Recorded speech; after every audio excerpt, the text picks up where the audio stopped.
Hi, I'm Craig with ApplianceVideo.com.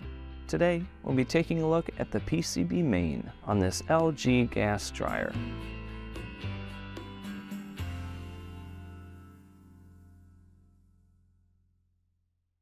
Stop. Before beginning any repair, always be sure to disconnect the power to the appliance. It is also recommended to test the outlet for the proper voltage. Remember to also turn off the water. The most common reasons why you'd be replacing your PCB main would be no power or no heat. Now, click on the link below to view this repair video.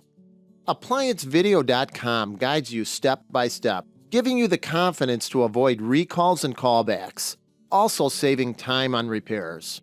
Whether you're up against an uncommon repair or the latest appliance on the market, our videos have been created with you in mind. Our growing library of videos have been produced using our factory-certified technicians who have extensive infield experience over the past 30 years.